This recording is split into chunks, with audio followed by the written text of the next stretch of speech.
Playboy, you made that beat.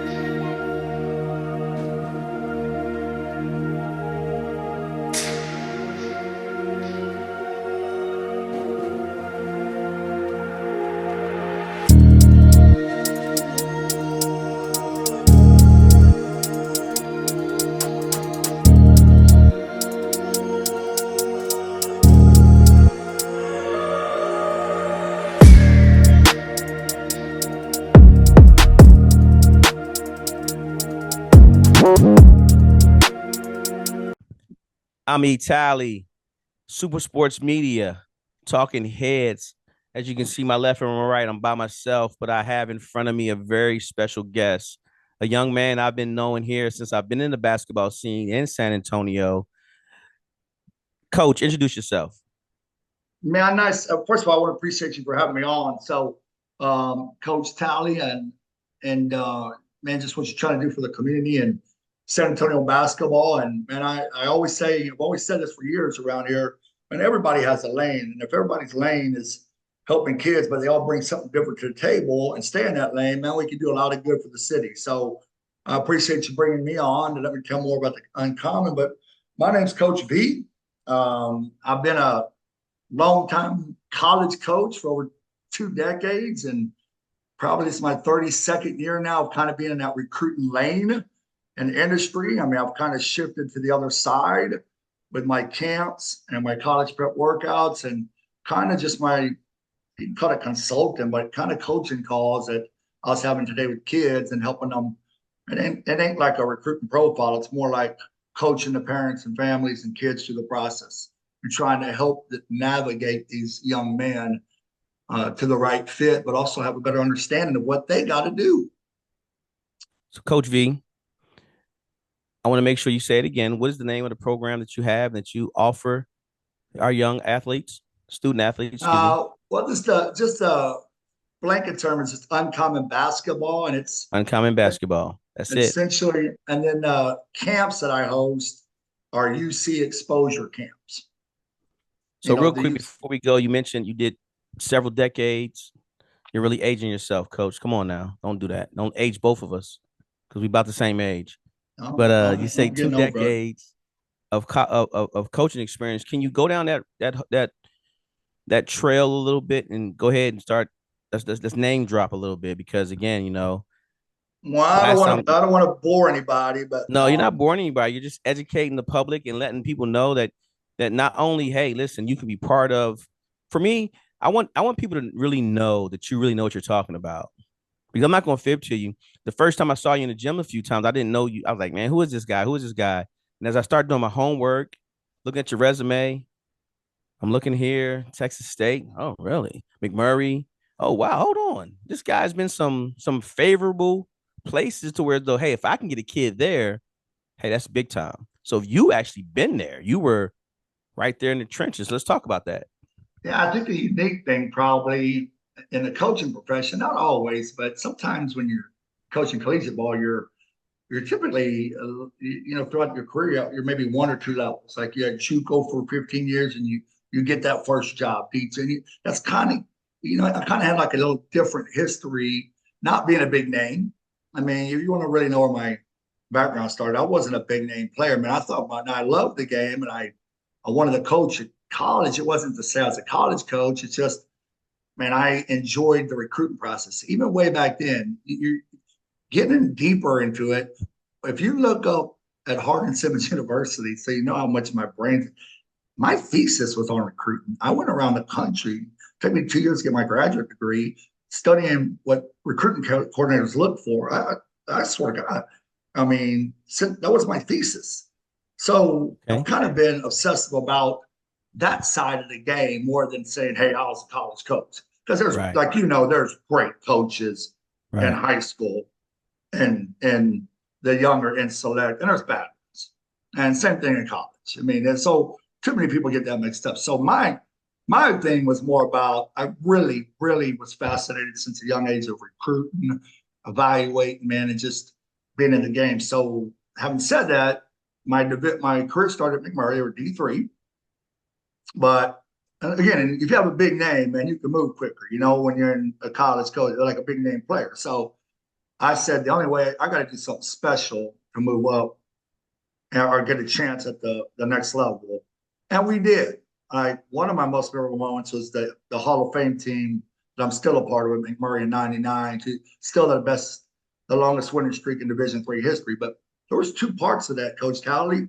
And that was, man, I thought that was my only chance to move up. You got to win. You got to produce.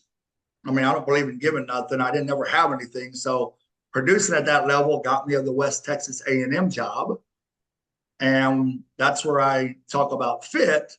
I probably learned the most. Those guys were recently at Tech and still mentors of mine. But I just remember my first year getting fired about 26 times because we won 19 games where West Texas was a powerhouse. And the reason I say that, because the second part of that experience, Coach, is I thought I got the best players in the country, man. I was a hot, young, I'm a bat. But they didn't fit Coach Cooper and Coach Hat. They didn't fit the system. So my next year, we won the Lone Star. I went and got 6'5" guys that could switch screens, guard the shit out of you, that play. So it's fit. So there's a second part of my experience, and we won. Even though we're still close friends, like the firing bit. He just, I still look back that we laugh about it. Then that opportunity at that time, the newly head coach at Texas State, he was at Eastern New Mexico when I was coaching there, and saw what I did as a coordinator, as an assistant, and how much role I had, even going towards my last couple of years when we were competing against each other as assistants. And so when he got the head job at Texas State, I moved back closer to home. And my last stint was when I started Our Lady of the Lake in 2009 and was finished in 2014. So having said that, the unique part of Uncommon for me is being able to assess D3, NAI, D2, or D1 level talent pretty accurately amongst my peers because I coached across that spectrum. So you mentioned the uncommon approach, and that's going to be our little slogan for the day. How does a player or a coach that's trying to get a kid next level play, how do they, or what's the best part to start? Is it 8th grade, middle school, when a guy, like a kid, makes a decision, say, hey, I want to play next level basketball? Or is it that 10th grader, that sophomore, saying, hey, I'm really, really good at this. I can be better, but I need to find something to get me into the next level? When does the uncommon start? Well, that's a great question for today's problems. That's a great question because I had a kid. I'm hosting these college prep workouts now on Wednesdays. I'm not here to push that or whatever because there's enough kids in the program now locally in my year-round program that want to prep for the season. I'm not a trainer. We're doing those on Wednesday night. The reason I said that, there was an 8th grader that was referred to me that showed up. I said, of course he'd come work out. He's got aspirations. I said, he'd come learn.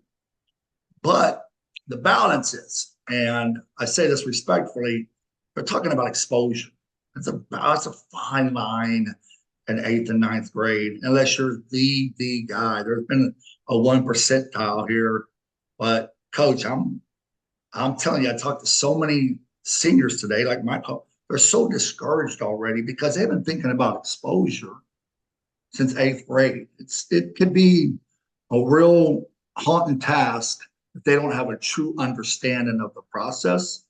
What they must do, like I told you when we first met about my player cards, they don't recruit these they don't recruit profiles, they recruit players. I have an easy, accessible way to find the right lead when they're ready for exposure.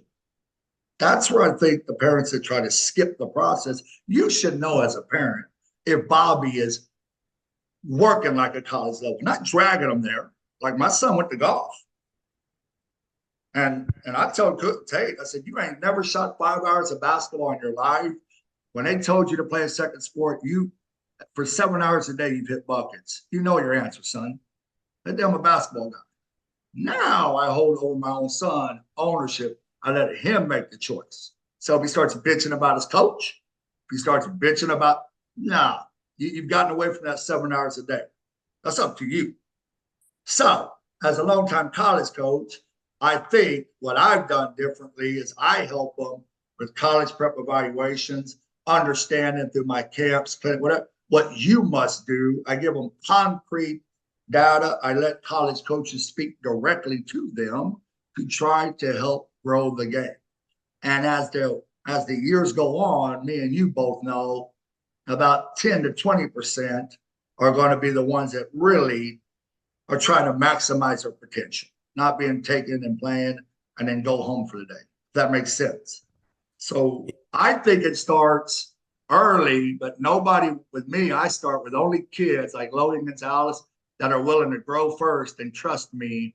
And when I think they're ready to gain exposure, I'm saving you money. Then we'll talk about the exposure.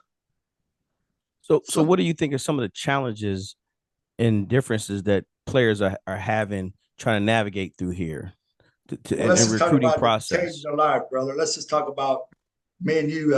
And I don't know, I would love to get, so I can't wait to come over there for a while. But man, my background as a kid and, in the 90s, and even when I was a coordinator, 2014 is my last year.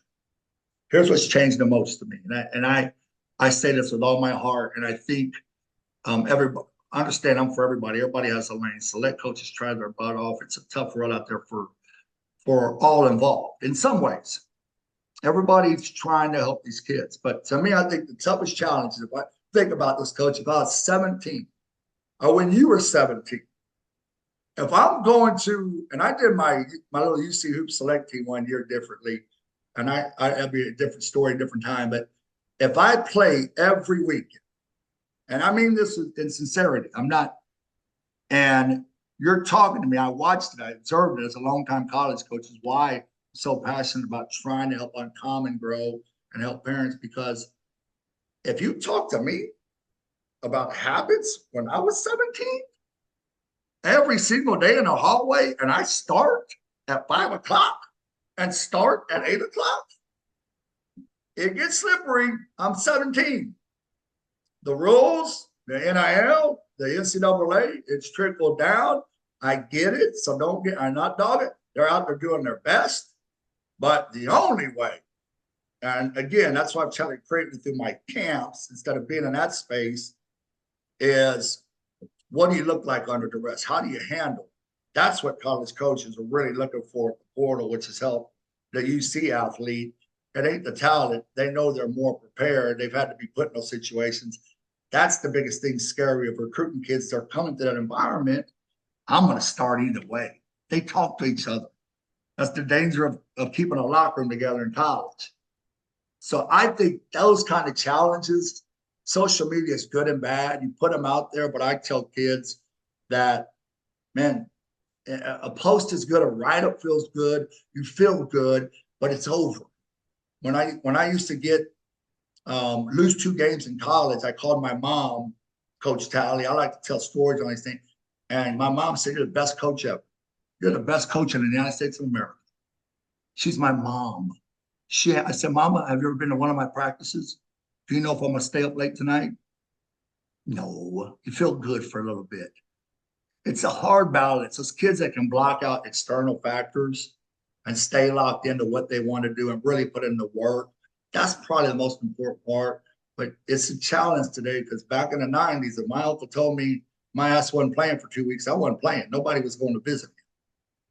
So we've got to all help the game. And that's why Uncommon's been so determined. And it's not that ever, I'm not going to hurt any kid that doesn't want it, but I want to move heaven and earth to give a roadmap, opportunities, understand. But they got to recruit them at the end of the day. But that's the main advantage of an Uncommon kid. He really understands what they're looking for, what he must do, and then what he does best in those moments. That's it. That's it. I can't make them, but I think that's a challenge. I just think of that all the time, man. I've seen really good kids in San Antonio start and sitting in a lot. They're not even looking in the coach. They're not even looking at the select coach's eyes when they're talking about these habits. And that doesn't translate to college. And that's why I say that kind of stuff. But what do? They're going to jump ship and leave. They want to help that kid too. So select guys. So we all got to kind of keep trying to grow the game and keep doing things you're doing. And Man, I try to support the high school coach, and man, I just really try to do a lot of player-driven things behind the scenes that nobody knows about, straight from a lens of a college coach. Not just me, but current college coaches will evaluate games from me. That helps the player. It's helped Cameron Roper. It's helped KJ Williams. They're starting to fix things and are elevating their own recruitment. It's a balance. That's where I found my niche better than 6 years ago. I didn't know, but I saw these things as a longtime college coach. I was saying, man, there's got to be something to help kids, and it's been good. I've seen kids really understand they got to elevate their own game. This is what can scratch them off a board outside of hitting a jump shot. This is what can move you up a board, and then give them a game plan. That's it. And so, but that is a challenge to me if I'm a 17-year-old kid, because I was a little punk. And if I'm starting and being threatened about habits, I ain't growing at all. Does that make sense? Yeah. So what are some of the challenges these coaches are having dealing with the portal and NIL and kids not knowing and listening and understanding? What are some of their challenges that they're actually having to face or, navigate through? And this is where I believe that you do a great job with the uncommon approach, because you make it a little bit easier. And I saw, again, I've seen you work the process. Again, I'm a fan of it.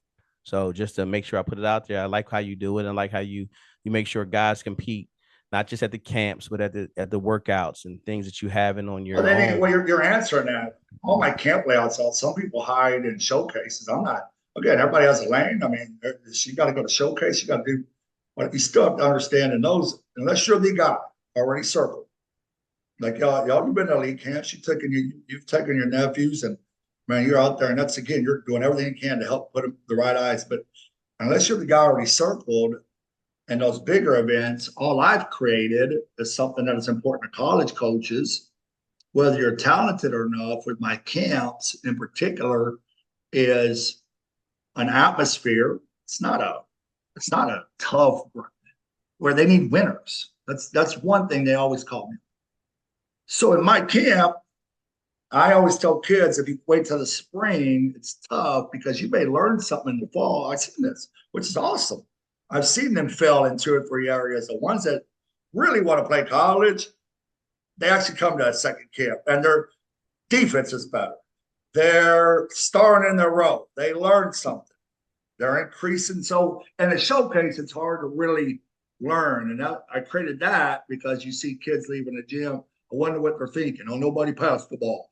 Mom's complaining. Nobody defends. Well, no, there's 9 or 10 kids from 10 schools that are pressing for a scholarship, playing bad basketball a lot of times. And so my camp really just defines, can you win with you or lose with you? Because there's really good kids triple dunking on people that can't win with. And yes, they're going to research that.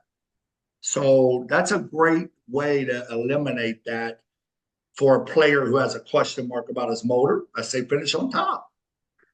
Yeah, that question mark's gone. So I want to help both. Or an underdog who brings a lot of winning ways that is not on every radar. He has a fair shot. You've been to my camp to be in the top 9. He could be the best defender there.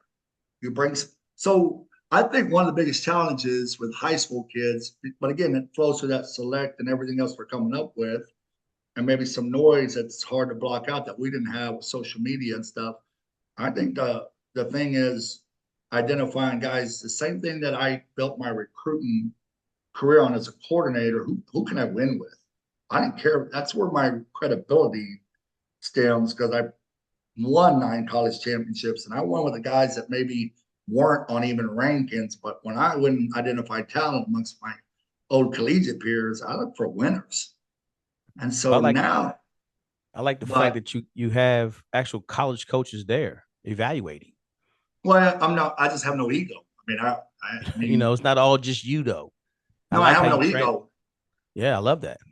I mean, I started doing that because, being a former college coach is great, but stay up to date. I've been out of what I do is, and again, it's a challenge because there's guys that, make a lot of money. And one of the main questions that we talk about, and I try to help parents understand with my platform, if they'll do their research, they'll say, well, how many coaches are going to be there? There's a lot of times that, again, I'm from a different background. A kid in the summer and fall may be able to fix 3 things that actually in the after the summer and fall. So point being is with 4 college coaches on staff in the summer and fall, the most invaluable thing ain't how many coaches are going to be there. Our meeting afterwards, they have a 1-page template and they turn in 9 names, and it's a pretty in-depth template on strengths, weaknesses, fit, what the kid must improve, what he did well, what he must do going forward to actually get from elite varsity to college recruit. And I host free calls afterwards, and I go over all that with mom and a family in Louisiana. Now we have, again, a secondary voice that's a current. So if I see 7 names listed as NAI D2 or D3, it's not that I'm knocking their dreams. I'm trying to stay in an accurate, credible lane that can increase, but that's only going to increase if your game elevates. Right. So that's why I love having college coaches on staff up close, because you get a better assessment from somebody that's doing that day in and day out in those meetings. Well, you mentioned that. So when is the next time? What does your schedule look like? What you guys got coming up? When's the next time we can get this out there? It's information. I'm gonna make sure I plug it. Put the dates out here. What are they? The schedule coming up, I'm going to open it Tuesday. Actually, I'm just waiting on flyers. I'm too anal. I should have opened it, but the schedule coming up for this fall, I'm trying to hit the 3 big markets and make all 3 great instead of spreading myself thin this year. And kickoff in Houston, September 22nd. Always a blessing to have Mr. Hicks and My mentor. Shout out to Jim Coach Hicks. Hart's been the godfather, and Mr. Hicks, that come out there and really just to highlight local talent and be there. Anybody credible, man. I'll work with anybody that, man, comes out. It's going to be able to help kids in that area, that region. So the September 22nd, we kick off in Houston. October 6th will be, I like the beautiful field house for me because it's plenty for Houston. It's Houston, I mean, San Antonio and Austin kids. It's a nice balance in Buda. If you're a kid that wants some, a chance to gain some interest and exposure heading into the season locally, October 6th will be my kind of Austin San Antonio camp at that Syntex Fieldhouse. And then I'm going to finish in-state camps on the 13th in DFW after that CASO team event. So those will open up on Tuesday, Coach, and invites will start going out. And all district players do not need an invite. And I always, so you can put it on, I always will take a coach's referral no matter what his accolades. And all I ask the coach is pick a kid that's putting in work that nobody knows about. He's always got an invite to my camp because he has a real shot. And I mean that from the heart. And that's kind of why I always, because like I know, there's a kid right now that's lifting harder than anybody that worked his ass off this summer that may have not had it. He may not have no accolades, but his coach knows that. Select coaches and high school coach. You know it right now. This kid's popping in your brain. He's perfect for uncommon. He won't stand out of the show because he's going to get a real shot, and I can track his progress. Okay, the kind of that breakthrough season kid. And only coaches know that are with them day in and day out or been around them enough, the ones that are walking the walk. So those are the 3 that I try to fill these fall camps with. Well, let's give a shout out to some of the kids that you're talking about here. Is the San Antonio surrounding area? Give me about 5 or 6 guys that you really like. Hey, came through, really making some noise and need to be on a few radars. Yeah, I think I think a prime example, and I don't want to over push him, but I believe he's going to really shock some folks. I always hope I'm right with my projections that I can't coach him, but the last San Antonio camp I had probably had the most talent, and I think that's also an indicator of San Antonio's upcoming classes. I mean, there's some really good players, man, next couple of classes, and the senior class down here.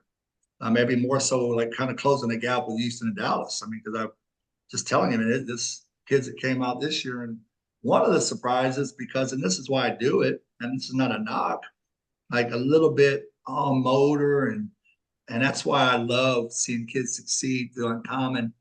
Daryl Banks, man, I like that. I was testing him purposely. Johnson, right? Johnson High School. Yeah, I was testing him purposely, but a little bit because of what I heard. But I also, people don't know, I stopped between breaks and tell a kid that. I said, everybody's calling me. They're worried about your motor. He's got time. Are they worried? Can you defend? You're plenty skilled enough. You're probably low major D2 plus skill guy. Don't worry about getting calls yet. Point being is like, why am I mentioning him as one? He's because within a month after being an uncommon, I got several calls. He defended and rebounded at an elite level in the late live period. That's uncommon. That I'm very wise. I said, take a look at Daryl Bates. I don't over push him because I don't know. So I'm always hoping he does those things. And the thing with the camp too on Daryl is there was only 12 minutes, coach. And I called him afterwards. I said, these are only 12 minutes you played scholarship basketball if I was at Texas State. You want a Texas State scholarship? You got to turn 12 minutes into 12 months. Period. And he did. He made the first step. So when I say Daryl, I think he's going to surprise some people because he's starting to get some interest now that those areas elevated. Eliminate those question marks, son, because the skills were there. Junior that came out that I put my name on with anybody in the country. I mean, I'm just a sucker. He's going to shock some folks that are saying he's too small. Amari Guerrero's a bad boy. He's a junior. In my camp, he won the first thing, the second thing, the third thing, the fourth thing, the 4-on-4, the 5-on-5. As an old coordinator, halfway camp, well, you don't know that. I looked at this stuff. Halfway through the camp, some people bitch on the wrong team or he's with the wrong guy. They're supposed to be all be college players. I started putting Amari with anybody. I'll put him with the worst players. They won. I'll put Amari with the youngest players. They won. I don't care what size he is. That kid's a winner. And his stock's going to rise. So some obvious other juniors that have been to multiple camps, and that's why I can put my name pretty consistent. Logan Gonzalez, obviously, is one that's come to multiple events. And I think he's a prime example of uncommon. He's done other things over the course of the last couple of years that he just learned through the platform that he must do outside of shooting to elevate his recruitment. And he did. He's rebounding higher level. And each time I see him, I think he's adding something to his game. There's no secrets to this. So you got to be working away from the camps. And then a kid that I really liked, he was on the best team last year in the state, definitely in the city, San Antonio Veterans Memorial. You watch a lot more local ball. I try to get out. But I think DJ Jordan is going to be a kid that's going to have a big – I mean, he's coming to the workouts too. It's not like you know me, I'm not very good at politics. So I just think watching him grow and knowing how good their team was last year, this may be a breakthrough season for him. The obvious other one who's been through a couple of camps that I think is, and this is not a knock, I think he's a jump shot away and of really moving on to a lot of Division I offers is Mason Thomas. He's an obvious one. So there's some obvious kids, a kid at Piper, but I think he needs to, if he can do that at a higher level, because he's carrying such a load there at Piper over the course of the year, timely, I think that's going to really, he's probably right there. That's what I'm saying. One of those kids is juniors, but the other seniors around here that are a little bit unknown that have come through my camps that kind of got my attention. Now I'm kind of anxious to see him as a kid at Churchill, Isolon Jones, that looks the part, but again, I always assess work ethic. How do you look under duress? He's passing those tests. He came to 3 camps. He drove to Louisiana. See, you don't have to tell me you're driven. You don't have to tell me. He boom, boom, boom. And every camp, everything I said to improve, he's made one small step. That's the uncommon approach. And he's already the newcomer of the year last year, but he's just not known. Right. So I factor both, if that makes sense, as a long-time collegiate coach. I think his stock's going to rise because he's going to put up big numbers. He's going to be playing at a higher level. And then, of course, one of my local favorites over at Harlan, I think has really come a long way and he's just so versatile, as KJ Williams. Again, some people know him, but Harlan's so good. I mean, he's just in a situation where he's got a lot of talent. So his stats and his numbers may not necessarily indicate how high a level player he is because he's playing with so many good players. There's all kinds of things to factor. But college coaches, I tell us, college coaches, they don't have to drive the bus. They don't teach math. They got 1 year and 1.5 scholarships. Y'all don't understand that. They'll do their research. They're not going by straight 8 points alone or 22. And then the last one, he's from South Texas, but he comes up for so many. One of my hidden gems, I think that could play his way into a D2 NAIA offers a kid named JP Oliveras. They almost won state from Vela, lost the SA Veterans Memorial. He's starting, but he just doesn't look the part.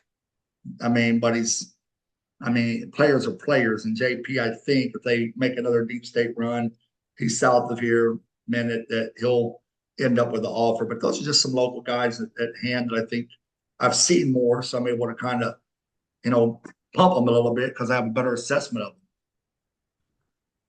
What are 3 things that every prospect and parent should know to help the talented players, or help the coaches see the talented players?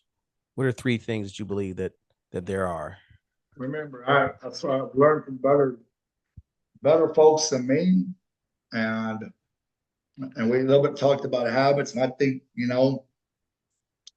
they throw this word around, and I think the 3 things that I get asked the most when I start getting calls about a potential recruit, and I'm gonna say this online. That's the one thing I have that I think that, and man, I'm flattered by it. Would you take them? That's a hard line because I want to help every kid, but I always say credibility. I never burned a bridge when I was a coordinator. I was a better salesman than you thought. I'm digging deep, but I'm saying for these kids, like, you got to understand 3 things. It's the same 3 things coaches ask, but kids don't really know. It's on a board. How's his motor? So instead of just saying how's his motor, coach, I'll do a quick example. I had a big kid being looked at by a local D1 buddy, just got a head job, not going to mention names, but man, he had to pick up 3 guys. The portal is wild, and he's looking for the best player. Man, I said, that's the best talent I know enough. I haven't seen him enough. I had him in 1 camp a year ago, man, but I said he's the best talent. So he went to the game. I got to the game. I called him, and these kids understand motor means this. And the kid, he was a mid-major scholarship no-brainer back in the day. And he said, Coach, I left at halftime. I said, what happened? He can play. He said, he doesn't effing run the floor. They ain't got time. These kids don't understand. I'm just telling you, you go to select, you play win, loss, and then you get rewarded. And they're trying to talk about habits, but habits are habits. Are you pulling his big ass for not sprinting? Are you pulling his ass up? That's the college coaching. That actually helps the kid. Come to an uncommon camp and finish in the top 9. You may not be D1 yet. You may not be D2, but they know you're college ready. They know my layup. And that gives every kid, that's all I've created, because that's what happens. That's what they're talking about. He doesn't run the floor. He doesn't, kid, that's a motor, kid. And if it's conditioning, it's keeping you from playing hard, then that's on you. And again, I say, second one is toughness. And I think that toughness, man, for these kids, they need to understand it's not talking shit. It's not kicking chairs. Toughness is getting through screens. Toughness is sprinting your lane. Toughness is moving without the basketball. That's what that's what I look for. My job was on the line. I got to bring 2 guys to Coach Cooper, and we're 4th in the country at West Texas. It's not an easy job. My job, that's how I feed my family. So that's what I say. I didn't have any other responsibilities. I was the lead coordinator, so I can look at that, but I stay current, and it's still, some of those things are the same. And I tell kids, after the toughness and motor, you know what I mean, is understanding, and this is where I think the showcases, I ain't saying they're disjudged or select, you got to know, sometimes you got to star in your role. If you're an elite rebounder and defender, don't shoot the damn ball. You're a scholarship rebounder and defender, rebound and defend. That's what I do behind the scenes. I can't make them, coach. That's where I've changed over 6 years ago to now. That's helped a lot more players.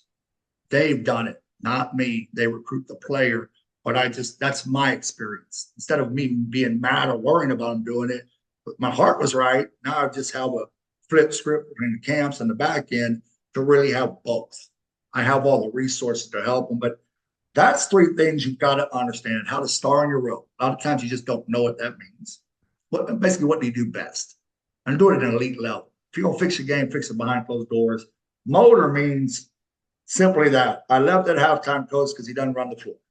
So don't blame your select coach if he ain't pulling you, because y'all switch 3 teams, run the damn floor.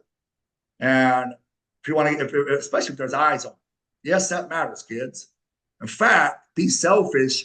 It triple matters with this generation. I say it's good for a high school senior to take all this in because you're going to way jump out your competition because they need some seniors.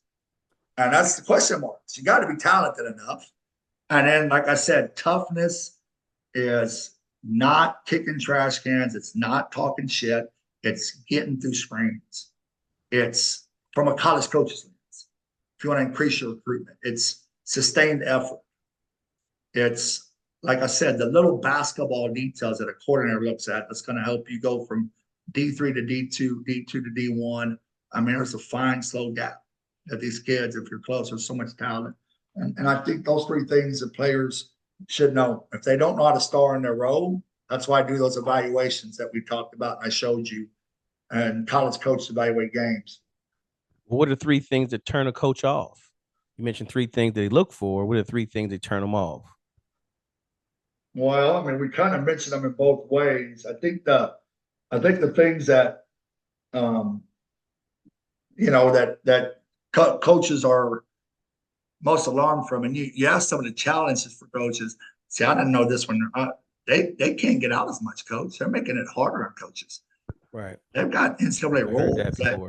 Yeah, they got NCAA rules, so it's actually grown what I do because of my experience. Not that I pump or my stuff here. We're talking and chopping it up, but now you really need resources because they can't get out as much. You see some of these bigger GASOs and stuff, and I'm a big fan of GASO and the credible entities in Texas that run tournaments like that. But even them, you see more Division III only coaches. You've probably been out there and seen it because of the rule limitations with the scholarships and some of the things like that. So that's some of the issues I have. So they need to really be able to evaluate games. And I tell kids, if you're going to share games, remember nonverbal cues, communication is critical. They can't hear you. So they're looking for nonverbal communication. Are you a good teammate? Yes, they look at that. Are you a leader? There's certain things outside of your jump shot that are pretty important. But the biggest thing that I think that, parents need to understand is, man, jumping ship when it doesn't go your way to beat this portal, moving teams a lot, like lock in and make a team better because they look at that. They ask that. It's a red flag for a coach if you played for 4 different teams. That's a red flag. Unless you're the mid-major guy. They're going to take a chance on mid-major. We're trying to help that mid. We want the kid that has a real shot. So that's one. If you stick to what you're doing, and then the second thing I think is kids get a misconception of like, I'm playing in the wrong position. Be careful of that. So I know, and professionals know, and guys that have to do it for a living, they know if Coach Talley is busting his ass as a 4, rebound and helping his team win, they know that they can move to a 3 in college or vice versa. They know that.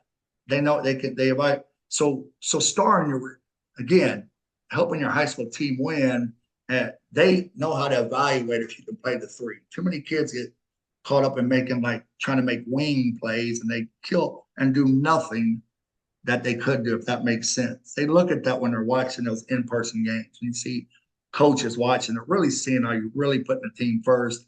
But you can play the 3 in college, or you can't. So I think those two, and then the other one that people don't understand, we had kind of questions in our coaches meetings that we asked the voice above. They're going to find out who the voice above is. We had specific questions in our boardroom at D2 and D1 that you don't even know that we're asking to see how you answer. And we listen and we put you, and then your name goes bye-bye or your name goes up. That's two. And on campus visits, on college visits, on elite camps, help yourself out. They're looking at the voice above. In other words, if I recruited Coach Talley and signed him, who's the person he's going to call? I need to know what that person talks like. Because guess what? If I sign Coach Talley, I get limited hours with them, like being limited out. So they're going to go back and talk to somebody. I want to know who they are. They don't give me enough time to get that relationship with that kid. I got a semester. That does matter. Parents, guardians, mentors, who's the voice above? So those three things I think are very big indicators for parents and players to understand will matter if that's your goal. Right. Well, last question, Coach. What advice would you give a San Antonio player that haven't heard from any coaches, at any level, but also has some accolades that they've accomplished throughout their high school career? Stay proactive, please, young seniors. I've had all state guys last year that didn't get signed till July. The ones that got signed, they didn't get discouraged. My 4 calls today prior to this call were with players I'm working with, and everyone's discouraged. And 2 of them are big time players, and the recruitment will take care of it. I said, you love the game. Get back to having fun.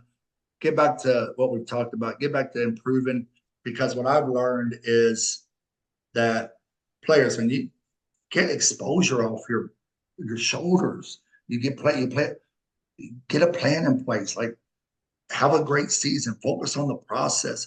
Put yourself out there, because it's a longer process for coaches to really know what they have. They may be interested in you. Stay proactive, but focus on your game. They are so discouraged these days. Like, the calls may come later these days for most kids, but they'll come if you focus on that. The ones that I've lost, they get too discouraged and they say, I don't want to play. Yeah, you do. And they're not, and they're playing outside of their wheelhouse. They're pressing, they're trying to shoot their way into an offer. That's what I mean about everything I try to do with Uncommon, is helping on multiple facets, is don't get discouraged. Most of the calls that I get, guys, it's in May and June. Unfortunately, some kids like your nephew and others, I've had kids, Kate Hartley, sign early. Sure. 80%, even the best players I've seen, in May and June. But you want to know why? I think these kids need to understand, if I don't really know what I have or what my position needs are till late in the game, then I can't really offer you yet. So if they're showing interest and staying in contact, you keep showing growth. Quit getting discouraged, because the floodgates open late April to June 15th to 20th, where it used to be there's 2 spots. Now we got 7, coach. And we got 5 spots now. That's what I mean. That's what you should be running the floor your hardest. That's when your habits will matter. So stay focused on the process. Enjoy your senior. Put up big numbers. Lead your team to wins. Know how to increase your recruitment. It's just going to come later for most kids. They're waiting on that call, and it actually hurts them, coach. Right. Well, look, Coach, I appreciate your time. I hope to have you on a few more times as this process continues, as you continue to help great basketball players become just that, even better. Student athletes, excuse me, I'm using the wrong term. And I love what you're doing. And again, this platform is always open to you whenever you want to get on here and just talk and help get more insight about the Uncommon basketball program. Because to me, again, I am a fan of it. I do believe in it. I've seen the results, and that's why I guess I'm such a hey. I see if I see those players, I'm definitely making sure you get your hands on them. Yeah, and having said that, I started doing this because we have more local kids now in the program that are good players. I mean, because I'm very selective. Like, some parents will come to me for help with exposure, and they're not ready. They're not even an elite varsity player. I said, you need an evaluation done.